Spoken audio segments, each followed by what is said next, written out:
Oh, hello everybody. It is JB, your host, and your two-time world champion Eric Drink Bros, along with Kelly, as always, my esteemed co-host. Um, yep, still warm, fuzzy, loving, and around the hands of your champion for at least another 8 weeks. Uh, well, what did we learn in week 7, folks? Well, we will learn that Eric is going to descend further and further into fantasy football hell, and the madness overrides him. Uh, that apparently the only way you can beat Dana is if you score 189 points, because then she scores 194 points. Or sorry, the only way Dana can win is when someone scores 189 points against her. We also learned that sometimes one game can be the worst game to watch. Just ask Sam B. And another thing, Katie, shame on you. Shame. You failed your husband, who was looking for you to continue that streak for Andy. Yes. Yes, you. A moment of silence. You should go sit in the timeout chair. Landon, if you're watching this, take your mother to the timeout chair. She did a naughty. So, a wag of the finger to you, Katie. Let's continue on. Let's look at the Week 7 preview. Deep review. Mercury Morris Jr. improves to 6-1, one win away from clinching the playoff spot with a 140.68 defeat over Yobo Goya, who's now fallen to 4-3 with a 133.50. JB leads the series 3-1. JB wins his 100th matchup. That's a good stat. But CJ2K almost killed him. Well, they didn't tackle him on that one play, and if he would have gone like that 5 more yards for a touchdown after the Ravens couldn't tackle him, oh boy, I don't know what I would have done. It would have been a rough day, that's for sure. Ouch, my leg improves to 6-1, also one win away from clinching the playoff spot. Congratulations there with a 139 defeat over pile of shit. He's now 2-5 with a 126.9. Eric still leads the series 6-1, but once again, Kyle, you look like you're marching into the playoffs. Katie, how could you? How could you allow this to happen? North Whitaker High finally gets his win with 1-6. The 128.78 defeat over Lance. 3-4 with a 118.90. Series tied at 3.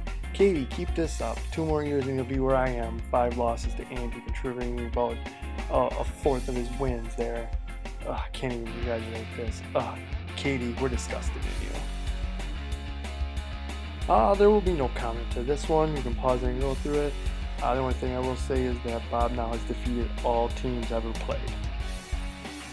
John storming back. Of course, doesn't hurt that you're playing the Mighty Lions of Detroit. Dana. So Motive Urine improves to 4-3 with a 153.94. Clubbing of Mighty Lions of Detroit, who's now still 1-6. 129.22. Slowly slipping to just below Andy, which is bad territory. John, of course, leads this series 1-0, but come on, Dana, you can do it. Get one win. I need you to get one other win, so I'm not the only one you defeated. Kind of a surprise. Let's just admit it. Tony Romo's clavicle improves to 3-4, scoring 162.58, defeating Team Duke's Thrashers 2, who's now 3-4, 148.18. Travis still leads the series 6-2, but what's going on here? Travis, 3-4, looking deep into the pits there, bud. Still a lot of season left, and I have a feeling he's going to start his comeback against me next week. Let's not even joke around about it. Let's forget about it, right? 1 week of fantasy hell can turn into a week of fantasy heaven like that. And just because you're 6-1 doesn't mean you're not going to lose a couple, end up being only 7-6. And just because you're 1-6, Andy, doesn't mean you're not going to end up to be 3-10, which you probably are. So, let's take a look at that beautiful Week 8 preview. Bizarro JB 6-1, projected to go 135.33 versus T. Luke's Threshers, who's 3-4 with a 111.34. Travis leads this series 5-3-1. Yes, there was a critical tie back in the day when we didn't have fractional points. JB has the possibility of clinching the playoffs. That's why it's Bizarro JB, like Bizarro Superman, where Superman's evil. But it is a hard way. Tough matchup, even though it looks easy on paper. Travis is no easy out. Motive Urine is now 4-3 with a projected 113.34 versus Smiley Face, Smiley Face, Smiley Face, Smiley Face, Smiley Face. Bunch of Erics. There's 5 Erics in that screen. Who's now 2-5 at projected 110.13. John's leading this series 4-3. You don't want to say there's a lot of must-win matchups, but this is a must-win for Eric. 3-5 is much more manageable than 2-6. Ouch, my leg. Who's also 6-1, projected 120.46, going against Katie's Wambulance at 1-6, coming off their first win. 97.21. Kyle leads the series 5-1. Kyle trying to go to clinch the playoffs. And can Andy stave off elimination? Because one more loss puts him into the dumper, the Andy Captain's Dumper Bowl. Angry Fantasy Gods 3-4, 126.88 versus the Jimmy Jab Games 5-2 with a 126.21. Katie leads the series 1-0. I don't know what is more needing a win in the fact of redemption. Katie here because she lost to Andy, or Sam because she only scored 75 points and like a third of her team, which was the Giants and the Cowboys, didn't show up. So it's one of those rebound games. Yobo Goya 4-3 with a 124.48, going against a nonsensical name who's also 4-3, projected 123.08. Series tied 1-1. This couldn't be any more closer to each other. Both names are ridiculous. They're both the same record, basically the same projection, and they're tied. So really, it's a coin flip. Yeah, I don't know why I have Bone Thugs is back in my notes, but yeah, Bone Thugs. The Dingo ate Jay Cutler. Because Jay Cutler is a baby. It's 3-4, projected 117.93 versus the Mighty Lions of Detroit. 1-6 with a 117.66. This might be the chance that Dana gets her second win and finally gets me off the hook of being the only person to lose to Dana. The series is obviously tied at 0-0.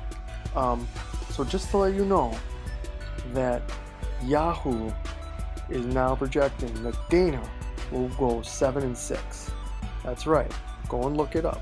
On current projections, it says that Dana will finish 7-6 and make the playoffs. She's about to spot off 6 wins in a row. So everybody else, watch out, because according to Yahoo, Dana will make the playoffs. So with there being 13 games in a regular season here, it's tough to judge, the halfway point. So let's just do this point as the halfway mark. And let's take a look at some interesting statistics, like what the preseason projection was for where we were going to lay for Constellation Champion and Championship bracket to where we are now, right? It's a good place to say. No one has officially yet claimed a playoff spot in either direction, even though 7 has always been the magical number that we have set forth, that we have noticed. If you get 7 wins or 7 losses, you're going one way or the other. So Kyle and myself are 1 win away from being able to go ahead and fight for this, so I can become your 3-time world champion, Eric Drink. And Dana and Andy are 1 loss away, where Andy might become your two-time world dumper champion. So let's take a look at that information. Let's of course start with our championship bracket. Here are our preseason projections. The number 1 overall seed was supposed to be JB, number 2 seed Travis, 4 seed Eric going against 5th seed Sam J, and 3 seed John going against 6th seed Kyle. That's how it all lined up prior to the season going. Let's see how it's currently playing out. Currently our number 1 seed is still JB, who is projected where it was. Kyle is now the number 2 seed. He's up 4 spots, still in the championship bracket. Our 3rd and 6th game has some people we didn't quite think would be in there. Sam B is up 7 spots, and John, who is down 3 spots but still currently in the championship bracket. The 4th and 5th seed, Kara, up 7 spots, and Bob up 2 spots. So from our preseason projections to our current projections, 3 people moved into the bracket. Now let's take a look at the consolation bracket. Of course, starting with our preseason projections. The buys, not fighting for the dumper. The 7th seed Bob and the 8th seed Dana. Good thing we won't see any Harveys in that bowl. 10th seed Sam B, 11th seed Kara, and then 9th seed Katie versus 12th seed, of course, Andy. All girls fighting for the dumper in our preseason projections. Now let's take a look at the current projections. The 7th seed is Katie. While she might not have moved out of the dumper bracket, she at least is safe, earning herself the first round by moving up to. Sam J, however, was supposed to be in the championship bracket, is now fallen into the dumper bracket, but good news, you're still safe because you are the 8th seed. Eric making one of the big drops, going from the championship into the dumper, going against Dana, who's no longer safe, going for it. And then in a surprise turnaround, Travis is fighting for the dumper, who fallen 7 spots. And of course, the only spot equal is of course Andy. So bad news for the loser of Eric or Dana, because Andy always seems to win the final. So there you have it, kind of the projections of how it goes. So and just remember, because you're 1 and 6, 2 and 5, doesn't mean you're out of it. You can still make a rise up to 8th place. That's where we always want to go, because that means you're not fighting for the Andy Coppins dumper. And just because you're 6 and 1, 5 and 2, doesn't mean you can't have an epic downfall and fall out of the playoffs and out of the championship for this lovely belt. Now, the 2017 draft order kind of has been picked. Not order, the game. We're going to do a survivor pool. I will explain to you what a survivor pool, for those who don't know, is next week, but that's something that Eric would like to do, and I agree. The one thing that I'm going to say going forward as far as the draft order is, if you win the events that we do to determine that draft order, you get to pick where you go. So that means if you get first, you don't have, like I said, you don't have to pick first overall. You can go ahead and pick 12th if you want, so you get the 12th and 13th pick. So keep that in mind. From now going forward, you pick, when you win, you pick where you draft. What I want to do for the 2016 draft order is I would like to do a College Bowl pick'em. The easiest way is ESPN. I think Andy might be able to help me out with this. But basically what we would do is I'd make a league. You pick the 800 bowls, and then the winner gets points. I would like to do where pick'em gets the bonus points. So wherever points you get in pick'em get added to the bowls. The only thing I'd have to say is, Andy, it's up to you to agree to that, because you were the only one not really playing. Everybody else has played straightforward. So if Andy agrees, we'll do it. And Andy should, because Andy is in college football, so he should know all this pretty well. So Andy, get back to me on that. Bowl pick'em, what do you think? Yay, nay, it's up to you guys. You make the final decision sometimes. I think it's a good one. It's easy, it's quick. Be about 4 weeks in December. Well, there you go. All that facts. I'm still holding the belt. This is your two-time world champion, Drink Eric. Saying I'll see you on the Fantasy Gridiron.